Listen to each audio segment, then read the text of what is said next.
नमस्कार, स्वागत है दोस्तों बिहार प्रादेशिक समाचार में। तारीख आज 16 मार्च दिन शनिवार का। और चलिए पूरे बिहार की सुबह से लेकर शाम तक की सभी तमाम बड़ी खबर प्रभात मुख्य समाचार पर नजर डालते हैं। बिहार के शहर से लेकर गांव तक का एक एक जिले का मुख्य खबर, ताजा समाचार, हालचाल देखेंगे तो आप इस पटना से प्रसारित बिहार प्रादेशिक समाचार की इस लाइव बुलेटिन को अंत तक जरूर सुन लीजिएगा। सबसे पहले देखिए, आज लोकसभा चुनाव की तारीख का पूरा टाइम टेबल का ऐलान हो सकता है। लोकसभा चुनाव की तारीख की घोषणा से पहले कल मुख्यमंत्री नीतीश कुमार ने कई योजना का उद्घाटन और शिलान्यास किया। साथ ही मुख्यमंत्री नीतीश कुमार ने रसोईया कर्मी का वेतन बढ़ाने को लेकर भी फैसला लिया है। देखिए, मुख्यमंत्री नीतीश कुमार ने लोकसभा चुनाव की तारीख की घोषणा से पहले कल बिहार में कई योजनाओं का सौगात दिया। सीएम ने अपने आवास से ही रिमोट के जरिए 811 करोड़ की लागत से लगभग 20 योजना का उद्घाटन शिलान्यास किया। सीएम ने 4 कृषि ज्ञान वाहनों को भी हरी झंडी दिखाकर रवाना किया। मुख्यमंत्री ने जिन योजनाओं का शुरुआत, कल उद्घाटन, शिलान्यास वगैरह किया है ना, उसके अंदर सबसे अधिक कृषि विभाग से ही जुड़ा हुआ है। जैसे कि कल कई कृषि ज्ञान वाहनों को हरी झंडी दिखाकर रवाना किया। ये ज्ञान वाहन कहने का मतलब है कि ये एक कृषि से संबंधित ज्ञान वाहन है जो आप लोगों को कई प्रखंडों के अंदर जाकर किसान भाइयों को कृषि के बारे में, योजना के बारे में जानकारी देंगे। इसके अलावा मुख्यमंत्री नीतीश कुमार ने किसानों के क्षेत्र में इस साल मक्का विकास योजना, मधुमक्खी पालन, मधु उत्पादन, बीज योजनाओं, प्याज मखाना का भंडारण, कृषि ज्ञान वाहन, पान विकास योजना वगैरह को लेकर इस साल ज्यादा बढ़ावा दे रहा है। और वो बात कर रहे थे आगामी लोकसभा चुनाव को लेकर, है ना।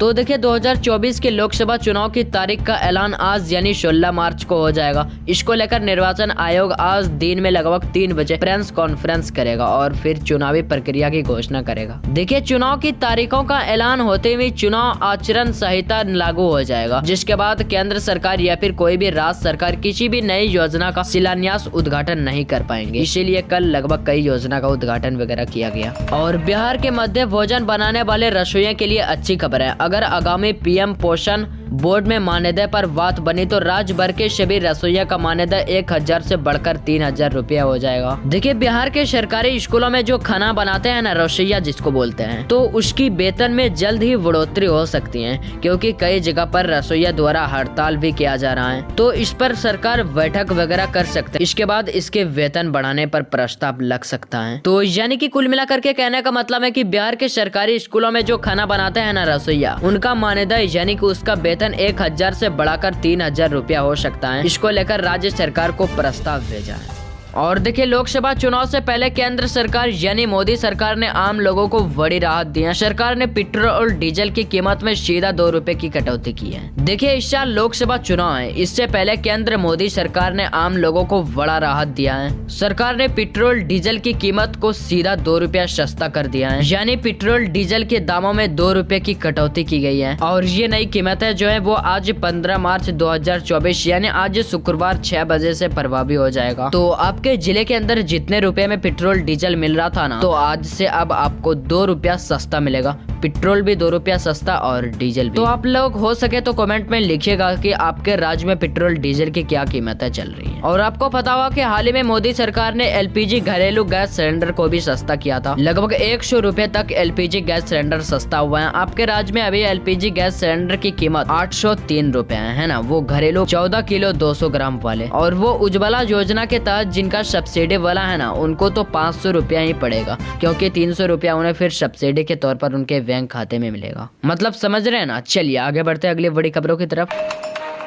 और देखिए, बिहार में सीएम स्वास्थ्य डिजिटल योजना शुरू हो गया। मरीजों का नहीं कटेगा पुर्जा, ऐप के माध्यम से मिलेगा टोकन नंबर। देखिए, आज से ठीक कुछ महीना पहले मैंने आपको बताया था कि बिहार के सरकारी अस्पतालों में अब आपको इलाज करवाने के लिए टोकन पुर्जा वगैरह नहीं कटवाना पड़ेगा। और इस योजना की अब शुरुआत हो चुकी है। देखिए, सबसे पहले इस योजना की शुरुआत बिहार के समस्तीपुर जिले में की गई है। तो अब समस्तीपुर जिले में जितने भी सरकारी अस्पताल है ना, तो अब आपको वहाँ पर टोकन पुर्जा काउंटर पर जाकर नहीं कटाना पड़ेगा। काउंटर पर अब आपको सिर्फ ऐप के जरिए एक टोकन नंबर मिलेगा, जिसके जरिए आप डॉक्टरों को दिखा सकते हैं, जांच करवा सकते हैं, दवाई वगैरह ले सकते हैं। अच्छा, ये सुविधा जो है अभी वो समस्तीपुर जिले के सरकारी अस्पतालों में ही मिलेगा। उसके बाद धीरे धीरे पूरे प्रदेश के सभी जिले के अंदर इस योजना को लागू कर दिया जाएगा।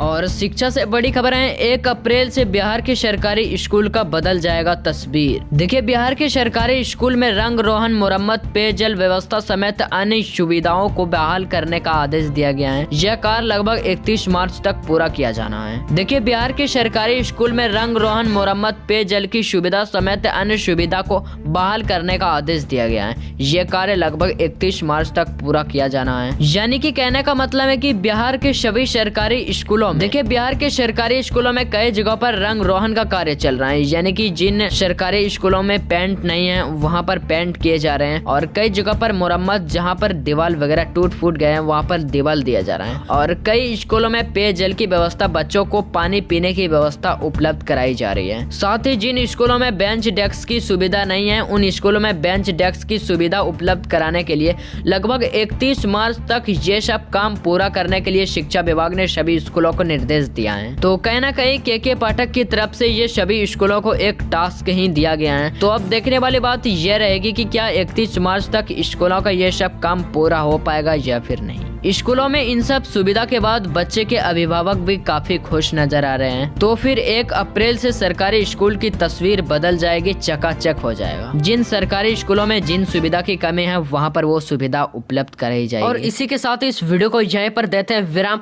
अपने दोस्तों, मित्रों, साथियों, भाइयों बहनों तक इस खबर को शेयर करके जरूर पहुंचाइए। और वीडियो में लास्ट तक बने रहने के लिए आपका दिल से धन्यवाद। चलिए मिलते हैं कल न्यूज बुलेटिन के साथ। तब तक के लिए जय हिंद, जय भारत, वंदे मातरम साथियों।